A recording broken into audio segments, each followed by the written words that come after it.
Okay, I'm going to, as I go through, I tend to get a little tired as I go, and so this will start to drop like this, and if it does, just wave and scream, and that'll remind me, because my voice also starts to drop after a while. I want to thank the university and thank No Northern Pass for inviting me to come down. I want to start off by saying I'm not an expert on hydroelectricity, but I am an expert in Canadian energy policy. And I've been, for about the last 3 decades, I've been involved in trying to prevent these kinds of mega projects from going forward because they just don't make a lot of sense. So when we received the invitation to come down, I got my intrepid crew of interns on it, and they've given me about 55 slides to show you. So I don't know if we'll get through all of them, but we'll go through and we'll talk a bit about about is it really green? About what's happening in Canada in terms of energy and what's happening, and then we'll give you a couple of case studies. One, James Bay, which is directly connected to the project that you're concerned about here in New Hampshire, and about Churchill Falls, which could be connected to that line somewhere down the road if that actually goes forward. And then we'll have some time to talk about it. That's okay with you? Okay. You know, we all know how hydroelectric power works. You build a dam, you pull back water, and you let it drop through a turbine, and you generate electricity. It's very simple and nice and clean, and it's supposed to be the best, greenest power there is. But that's not the way it's turned out, because we're not building little dams across streams. We're building giant dams across huge rivers. And in Canada, we like to dam up 5 or 6 rivers and divert them over to one dam and make a huge reservoir. And that makes a lot of environmental impacts. So let's just try and go through some of them as we go. So it disrupts the natural currents. This is critical in terms of habitat for animals and the people who depend on those animals and fish in the regions where these dams are.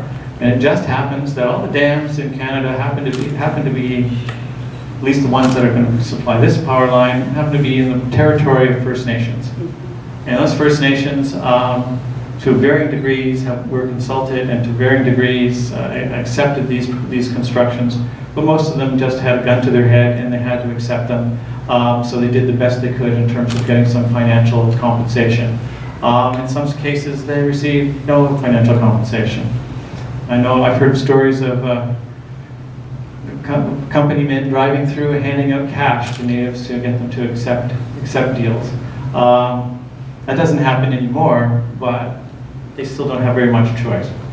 Anyway, so the species such as salmon and eels, they migrate up rivers, and when you put a big dam on them, they can't migrate up those rivers as easily. And they become disoriented. And we flood huge areas of habitat. I mean, unbelievably huge areas of habitat. We'll get to some numbers in a minute. But once you make that dam, then invasive species and our non-native species can easily take over. And there's lots of avenues for them to get into these areas and take over and push out native species. One of the major concerns we have is with mercury poisoning. Organic mercury is part of the ecosystem, but when it's attacked by bacteria in an area like a reservoir, it turns into a heavy metal version of mercury, which is toxic. And we'll see as we go that that's actually gotten into a lot of people in Canada and in other places around the world because that mercury is bioaccumulated in the fish. And we'll talk some more about that as we go. The other one is greenhouse gas emissions, and this is the one that's the most controversial. It's the one that the industry likes to tell you this is green. It's not about climate. You know, we don't have any emissions. They sound a lot like the nuclear people when they talk about this, but they leave out a lot of facts. Yes, the generating of electricity does not burn anything, doesn't produce any greenhouse gases, but the decaying material under those reservoirs produces massive amounts of methane and carbon dioxide, and they're released as the dam operates. And we won't talk too much about it, but there is a tremendous energy input in building these dams. These are giant constructions full of thousands or hundreds of thousands of tons of concrete. And concrete, of course, is just melted limestone. And how do you melt limestone? You make greenhouse gas emissions. And decommissioning dams is also full of problems in terms of emissions. This is just a little map showing the CO2 emissions from dams in Canada. Canada is actually responsible for about 13% of all hydroelectric power generated in the world. Not bad for a country that only has 35 million people and a 7 billion per population planet. Well, we are inundated. We have huge power resources, and we've tried to exploit every single last one, and we intend to do it. The governments in Canada intend to exploit every single hydro opportunity in Canada so that we can actually do something for you, which is to sell you the electricity. The other point is that when you build a dam in a boreal forest, which the dams in Quebec and Labrador, which we're talking about today, are, you're actually taking away carbon sinks. Boreal forests are very good at accumulating carbon in the tree growth. You build dams and create reservoirs. You lose the capability of that land to actually absorb carbon in the future. So you have to actually calculate that in and try to do the math on the climate change implications of building dams. So again, I'm not going to try to do the math for you, but it's very complicated, and it's not that clear idea that the proponents of large dams are actually have you believe.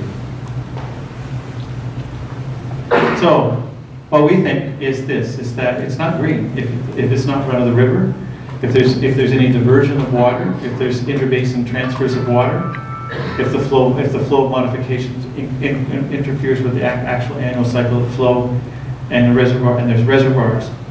So all the big dams that are connected to the potential power line coming through New Hampshire don't qualify. They all are huge dams, and they all have all these problems. Now, I just want to take a minute and talk about what's going on in Canada right now. I work in Ottawa, the capital of Canada,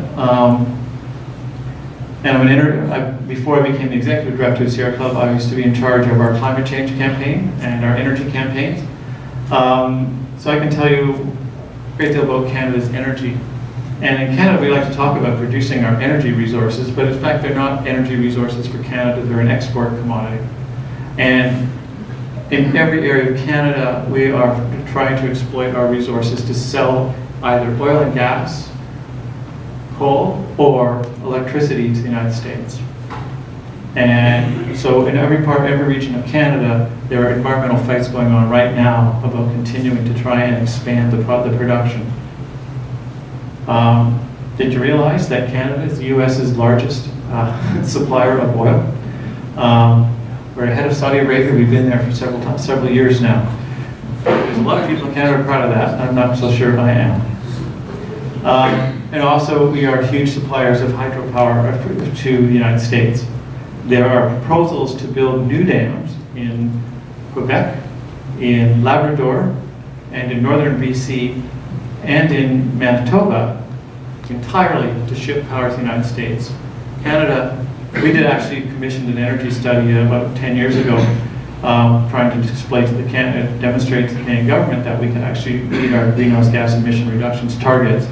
And we discovered that Canada actually could supply all its energy needs with existing power plants, or existing hydrological power plants that existed 10 years ago, with a little bit of cogeneration for industrial power, and still meet all our contracts to supply the United States.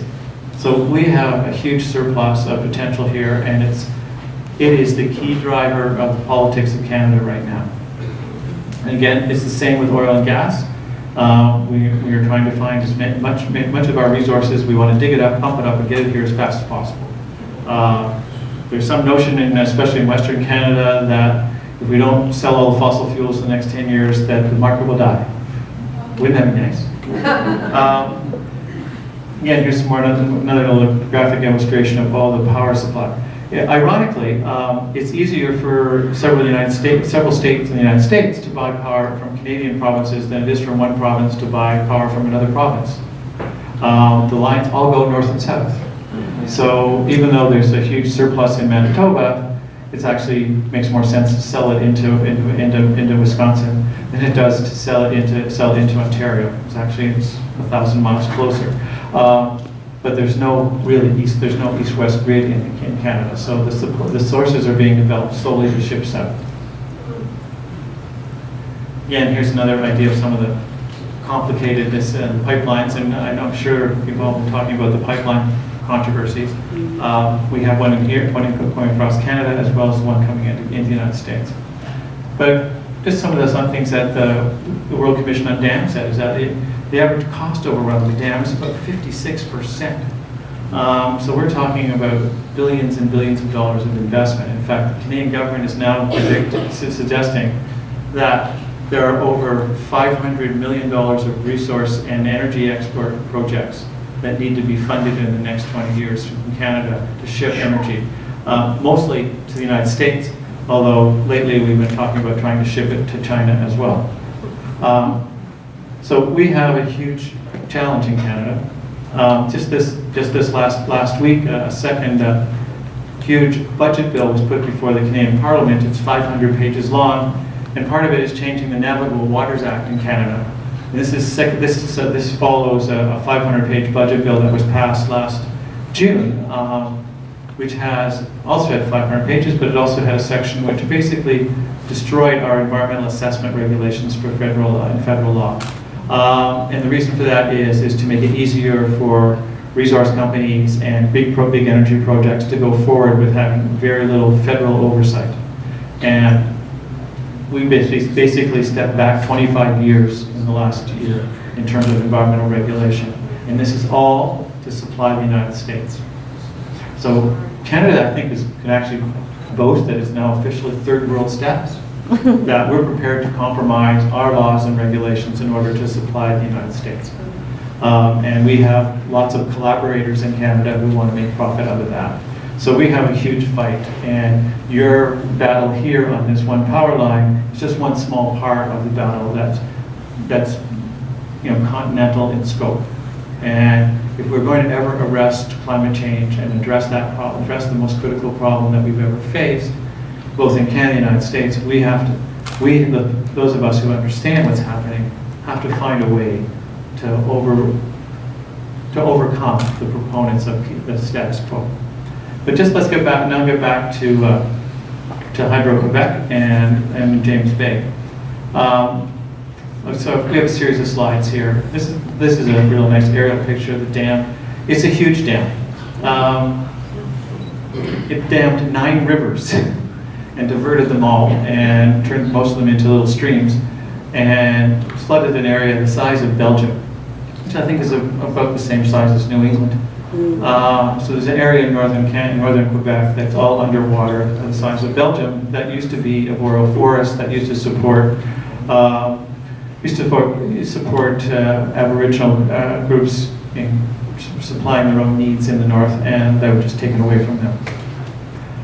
This is a map of the whole project, which is several hundred miles long and just a huge series of dams right along the 9 rivers, as I said, producing 11,000 megawatts of power.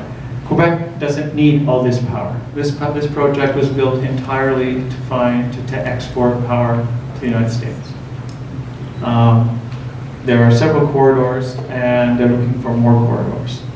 So at the same time you're having the battle here, a few years ago, Quebec Hydro, which is a provincially owned or a state-owned company, bought the state-owned hydro company in the province of New Brunswick, just north of here, in order to build corridors to ship electricity to the United States. That sale didn't go through because there was a small revolt in the province of New Brunswick, and an election changed the government over it. So that project was put on hold. They'll go back again someday soon. But that's made this project that they're talking about here in New Hampshire more important to Hydro-Quebec. It goes way back to the 1950s, and it's a 1950s idea. Probably we could even go further back and say it's more like a Franklin Roosevelt kind of concept of a social enterprise in order to generate new state investment and to create new industry. And so Quebec has been trying to pursue that, and then through the 1960s and finally 1971 they launched this project. I remember hitchhiking back from Vancouver in 1972 when hitchhiking was the thing to do, being picked up by a soldier who had just left the military, and he was a welder, and he was telling me all about what he was going to do next, and he was going to go back to Kitchener in Ontario and buy a welding truck and go to James Bay and become a millionaire. And I'm sure he's a retired millionaire now. Because that's the image that these projects project to the public, that there are these huge jobs with great pay. And they do produce that. So it took about 15 years altogether to produce to come into phase one. But there was a problem, is that the land was owned by the Cree.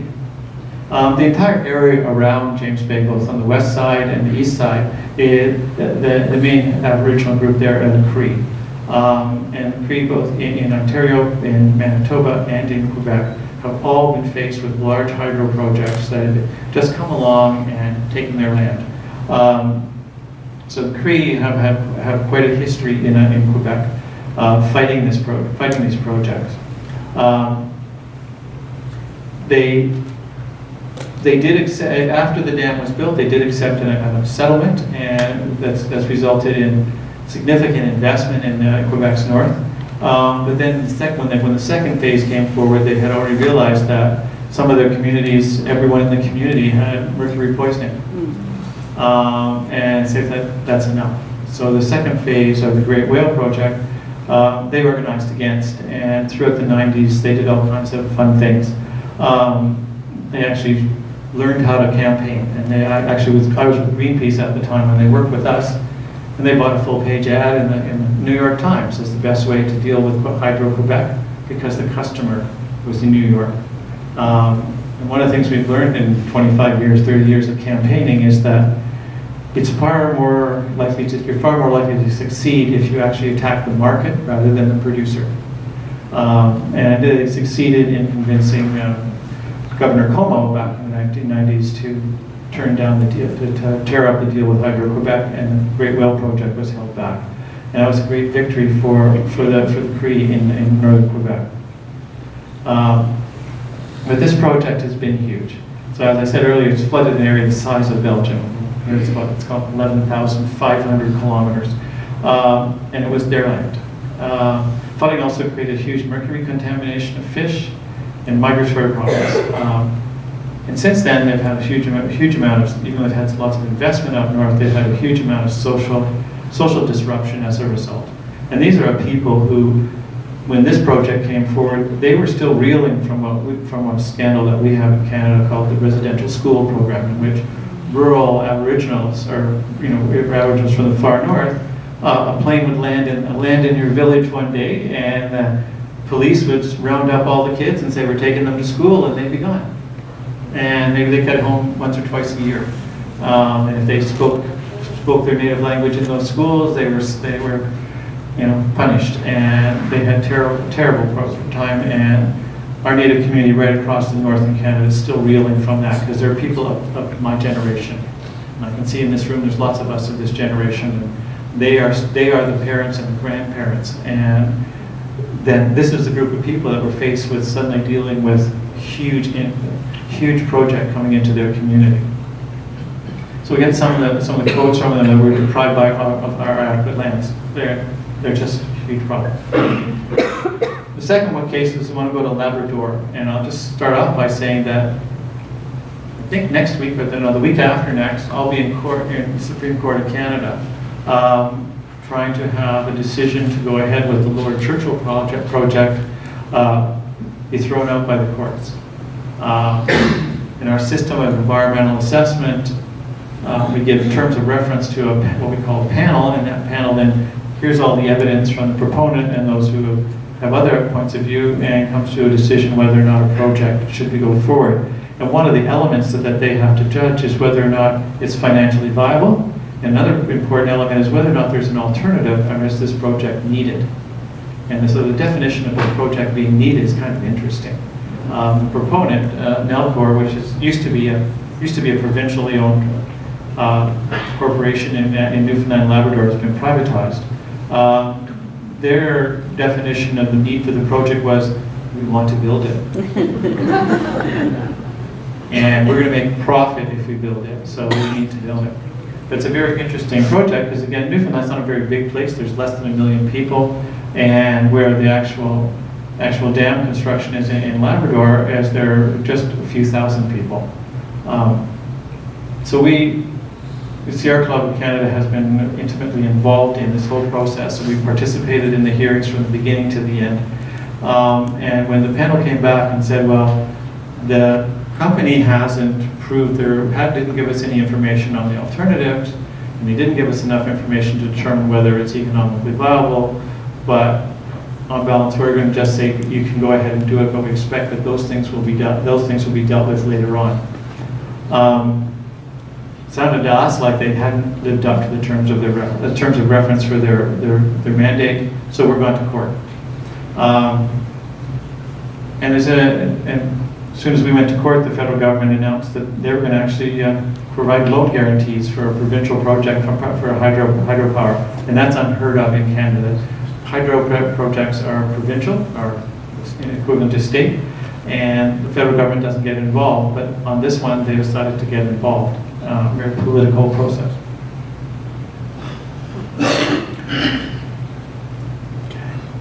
So the Lower Churchill is the second phase of the Churchill production project, and it dates back decades, back to the early 60s. Again, it's 1950s people.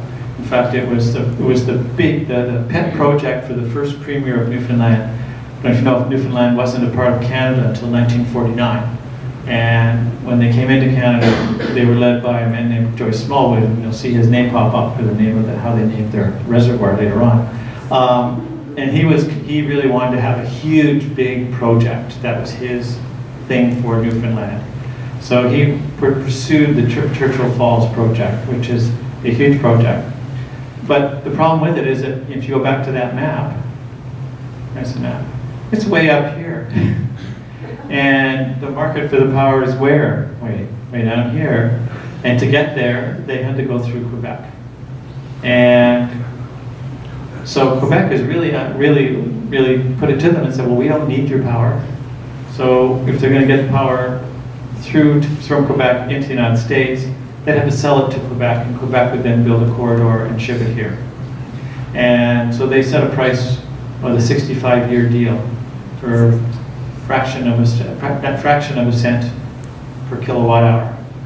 What do you guys pay here now per kilowatt? 14, 15. There's places, some places pay a lot more. So Newfoundland has been, well, the world is pissed off ever since they feel that they were ripped off. So now they want to build another dam so that they can get all the money. And so instead of shipping the power through Quebec, they want to do an undersea cable from Labrador to Newfoundland, and then an undersea cable from here, and then run the power through here and get it into New England, because they want to sell power here. So this is another huge project. It's Northeast Energy Link. Yeah, exactly. So going underground, by the way. Yeah. Well, actually, Hydro-Quebec actually made a commitment back in 1998 or 1999 after the huge ice storm that we had, and you guys had it too. And because of the huge amount of damage that took place, Hydro-Quebec said it was going to bury its cables. Oh, good. And they have not dug many holes since in the last 12 years in order to do that. So we have little screenshots. This was once a huge 150 foot tall, huge falls. It's now a little trickle. Whatever was before. Anyway, so Quebec and Newfoundland signed this agreement, and they're the real motive. So the real motivation for Churchill Falls or the lower Muskrat Falls is to get money that they feel that they were ripped off from the first time. So they want to go forward with this next project. This has been a huge problem. This was even worse for Aboriginal peoples with this original dam. They went in and built this dam in the 1960s and early 70s, and they didn't even tell people. They just did it, and suddenly they discovered, oh, gee, where we used to go hunt caribou is now a lake. And the caribou herd was just about decimated. And in fact, there's still huge controversies about who has rights to hunt in Labrador, because the caribou population is so small. And these people, you know, they were similar to the Cree. They had the residential school problem as well, and they just were not given any recognition. But they did, over the last 20 years, build up the ability to try to defend themselves and have gotten a deal, at least this time, in this last agreement. But again, it's a huge project. It's 1,300 kilometers of land in central Labrador. It's going to be covered with water. Yeah, there's no record that they even talked to them in the 1960s. But they did manage to get an agreement and force a stop in the 1990s. And when the Lower Churchill project came forward, the government did sit down with the Innu, but there's also a large population of Métis or mixed Innu and Europeans who have been there for 200 years and still have not come to any agreement with the government in terms of what their land rights are. So they are actually in court with us, trying to oppose this project. And in fact, a few weeks ago, they were blockading the construction site, and they continue to do so. So they want to build 3,200 megawatts. They want to build 2 dams, and the first one is Muskrat Falls. The second one will be Gull Island. It's the bigger one, and there's still hearings to come on that. Although our hearing process is now be abbreviated, so we have not much hope that we could actually present an environmental case and be heard. So this is a conception of what it looks like now and what it's going to look like in the future. And again, the whole project of this is to head power south. So it's not necessary to meet any demands for local demand for energy in Canada or and even locally. They didn't give us any assessment of what the alternatives would be, and the project could impact fisheries communities and threaten the caribou herd. We had some testimony that we arranged by a professor from the University of Manitoba, retired, who pointed out that his examination of dam projects around the world is that the silting problem that creates, because you change the silt content in the river, it actually affects the ocean 100 miles out to sea. So these projects are not, you know, they're just unbelievable changes. They actually scour, because the heavy part of the sediment is held back behind the dam. The lighter silt moves out, so you get a different kind of silting up of the ocean in the downstream. You also get a sort of a scraping of the stream bed as it goes through. That's because it scours out and you end up with rock bottom to the rivers. So that's not a good habitat for marine aquatic life. So we went to court a year ago, and we're actually lucky. This is actually very quick in my experience to get to court. Less than only a year from the time we file until the time we're actually going to be before a judge, and then we'll be in before a judge in a couple of weeks on this case. And our lawyers can, although I've never had a lawyer that wasn't confident they were going to win. But on second thought, I have never actually won. So we're talking about the local people. And they're now protesting up in Labrador. An injunction was filed to stop them from protesting a couple weeks ago. Last I heard is that there's an injunction there, but they're still doing it. So, actually, we went through all 55 slides. Now, I went very quickly through that, so I assume there'll be some questions. So I'm just going to stop now.